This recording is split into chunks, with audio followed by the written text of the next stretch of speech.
Welcome to the Anime Podcast channel. My name is Benji, and this has to be potentially the hypest chapter of One Piece of all time. And I know what you're thinking. Benji, you always say that about One Piece every single week. But am I lying? Oda keeps delivering, bro. It's crazy. Oda keeps supplying us with that heat. But today, we'll be discussing chapter 1044 of One Piece, Warrior of Liberation, which I'd like to mention sounds very similar to Sanji's breakout chapter, Warrior of Science. You know, just saying. But before I continue, go ahead and like, comment, and subscribe to the channel. Me and my friends Nick, Taj, and Phil make weekly podcast videos on all of your favorite anime and manga series. And go ahead and check out our Discord. We literally have one of the dopest communities there. We talk about One Piece and other animes really in general. But I can't wait to go ahead and get right into this chapter. There's so much to discuss and so much to detail in this one chapter alone. But without further ado, let's begin. So to start, we begin with the cover page of what's been happening with the whole Cake Island incident aftermath. And it seems like Oven has successfully delivered both Yanji and Niji to somewhat of a dissection lab of some kind. And it's not looking good for Yanji and Niji. But on the bright side, who is this? Half woman, half octopus. Hey, you feel me? I don't discriminate. But obviously, I really don't know necessarily what's going to happen with that. Hopefully, they do get saved because, I feel a little bit bad, but we'll see. But moving on to the actual chapter, we actually begin with some words from our MC, Luffy. And it seems like he has awakened in more than one way. And Luffy says this: "What's happening? How can I still stand? I just lost, but I feel like I'm having a blast." Now, this is also good because it also shows that this isn't necessarily the reincarnation of Joy Boy. For anyone who thought that, I don't think it necessarily would have been bad in a way, but it's not Joy Boy. This is Luffy. He has autonomy over his body, and he hasn't been possessed by the spirit of Joy Boy. But the connection between Luffy and Joy Boy is very, very so specific, and I'll kind of get a little bit more into that a little bit later on in this chapter review. But if you notice very closely that Luffy seems to be engulfed in black lightning all around him, and you just know that Luffy is about to get into his bag of tricks. I can't wait to see what happens. Well, I already know what happens, but you'll see. You basically see the onomatopoeia words are basically the musical rhythm of drums playing vigorously in the background of each and every panel. And more so, this was described by Luffy's heartbeat because he is actually risen, and like I said, it's more so of a nod to liberation itself, and that's why Zunisa was so excited in last chapter.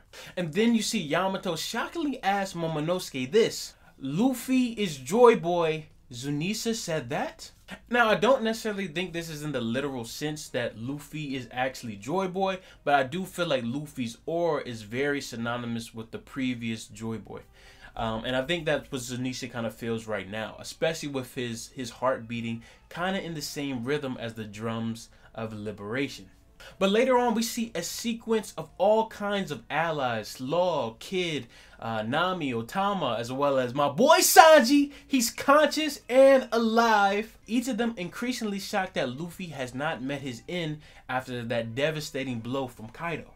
And if you look at Nami and Otama, it's kind of cute how they were so worried about Luffy. But this is where my personal favorite portion of this chapter comes into play. Hear me out. So we cut back to the Holy Land, Marijwa, back to the Gorosei. And I really have a love-hate relationship with these old guys. On one hand, they bring so much information that I'm dying to know about One Piece in general. But on the other hand, they are diabolical as fuck, man. But they state this: "We sacrificed one of our best agents and enraged Kaido. Are we sure our priorities are straight?"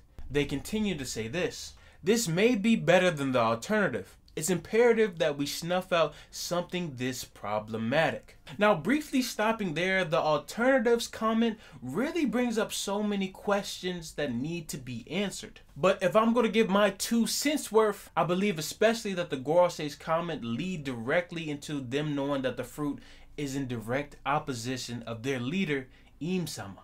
And not only that, if you do remember back in Revelry, Shanks actually had a meeting with the Gorosei. And I'm not gonna lie, this does not look that good for Shanks, because up to this point, they had absolutely no idea who had the Gumu Gumu no Mi. So Shanks pulling up right after Revelry, just before Wano, in order to give them information about Luffy's Devil Fruit, possibly could be incredibly shady. And not only that, the events of this calculating battle, especially with the defeats of both Kaido and Big Mom potentially coming up, are going to lead the world government to take any means necessary in order to regain the balance within the One Piece world. And they will invoke a great cleansing, which I'll kind of get into a little bit later in another video. But the Gorosei continues to say this: no matter the era, the world government has always failed to acquire the Gum Gum fruit, even after 800 years of trying. Now, this is possibly a hint that when Joy Boy actually met his demise or his defeat, the world government was in a wild scramble in order to receive the Gumu Gumu fruit. That possibly nearly defeated them or caused so much trouble for Im-sama himself. But this is where we start to get into the very spicy dialogue. Let's get it! So they reiterate this: it's almost as if the fruit itself is evading us. All zone fruits have a will of their own, and one carries the name of a god. After all, the Gumu Gumu fruit is really a mythical zone, human fruit, motto Nika. Its user's body gains the properties of rubber in combat. They are only limited by their imagination. The embodiment of the warrior of liberation, Sun God Nika. Awakening strengthens their rubber body and they have more freedom, and it is allegedly the most ridiculous power in the world. So much information in this one quick page. I think it's in a page. But while all of this is happening, we also see a beautiful silhouetted Luffy in the air right and with the moon right behind him. And he's taking the same position as what we saw from Sun God Nika all the way back in chapter 1018 when Who's Who was describing Nika to Jinbei. And also it's been foreshadowed all the way back in Skypiea of Luffy's having some kind of synonymous nature to Sun God Nika before. Whew, Oda, you gotta chill. It's hard to breathe. It's hard to breathe, my guy. But to hit a couple of points, because there's so much lore and material in order to theory craft in just this one quick page. But let me just get my points off really quick. But for one, the Gumu Gumu no Mi has just been confirmed to not just be any other kind of fruit, but it is a mythical zone fruit, human fruit, model Nika. Now, just for clarity, we've actually seen an additional fruit that is also the same as this very fruit from Sengoku. He wields the same kind of fruit, yet the motto is Buddha. And I have a video going more in depth on this later, but basically Sengoku's ability are the best to contrast and compare to this new mythical zone fruit that Luffy has. Sengoku is able to be the embodiment of Buddha all the way back in Marineford. And this means that we can expect Luffy to utilize every single aspect of the deity Sun God Nika and his abilities as well. But this also leads to another standout comment that the Gorosei actually used: properties of rubber. Now, I'm sure I'm like every other One Piece fan this week who was looking up, trying to scrounge together every single information about all of the properties of rubber in last chapter. I'm going through every single article, every single science notification about what rubber is, its precursor stage, its finalized stage, all of it. All of it, I was looking it up. But my takeaway from this is that Luffy has the ability to take control of every single stage that rubber actually goes in or can go in. From his Ryzen/latex form all the way to his vulcanized tire-like form, shifting and expanding his body and the environment around him at his whim, without many limitations whatsoever. Now, this is going to make the One Piece power scalers absolutely lose their minds. Because if we really take everything into account, Luffy is crazy OP now. Now, the only thing that bounds Luffy at this point is his imagination. Anything that he thinks of can actually come true, it seems. Now, I don't necessarily think this kind of divulges into space manipulation or time manipulation, but if it does, that is crazy. Now, we need to see more of the capabilities first before we come up to a definite conclusion of Luffy's power, but we can definitely say for sure that Luffy is strong as fuck. And this is in tandem with his advanced Conqueror's Haki. But this is all very interesting, especially when you kind of divulge into devil fruits primarily seeming like they have semi-sentience within each and every mythical zone at least. And in a way, it seems like the wielder of every single devil fruit that has a mythical zone modeled after a deity has some kind of personality trait that corresponds with that deity. The user develops these very special personality traits. So Sengoku, for example, he displays certain traits as well. Wisdom, determination, and patience, which are character traits of Buddha. While Luffy has become the very embodiment, since we've seen him at the beginning of One Piece, to be the embodiment of Sun God Nika, having free will, free thinking, and liberation. I don't think liberation is a character trait, but just go with me for this one. But again, I'll make an entire video kind of detailing a little bit more about the devil fruit conformation of Sun God Nika. But let's move along for the chapter as we get a nice impactful dialogue between our girl Hiyori and Orochi. And she basically calls him out on all of his bullshit. And honestly, the treacherous nature that Orochi as well as Kaido have done to the Kozuki family is really unforgivable. Not only the Kozuki family, but also the people of Wano. And Hiyori makes sure to let Orochi know despite the broken promises, and basically proverbially spitting in the face of Oden himself, that she will continue to proudly wear the Kozuki name. And this, I hope, soon leads to a pack, because, after the chapter, it does look like Orochi is going to be packed up. But like I said, we'll see. We'll hold out our excitement just yet. There's too much hype in this chapter, but, we'll hold it out for now. And also, really big shout out to Oda on this panel. It's a beautiful spread of just like the sadness and the dismay that Hiyori has basically conjured up after all of these years of what Orochi and Kaido have done to not only this country, but her father. And after this great dialogue, we actually get to see a very familiar yokai that Kanjuro summoned, the fire yokai Kizimbo. And at first, I was like, oh shit, not this again. But Kizimbo turns on Orochi. I don't know why, but good.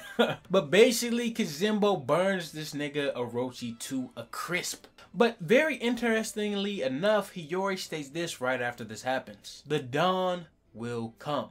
And Oda loves making this nice parallel between light and darkness and a dawn coming. And this is very synonymous with basically Luffy coming out of the woodworks and being able to start the drums of liberation, liberating Wano and his people. And like I said, all of Oda's writing ability is finely tuned in this very chapter. Like everything that encapsulates Oda as a mangaka is very engulfed in this chapter. I really love it. But now this is where we finish off the chapter. And we see Luffy say this: I feel like anything is possible now. I can keep fighting a little bit longer. My heartbeat sounds funny. This is peak. This is peak. This is Gear 5th. Let's get it. Let's go.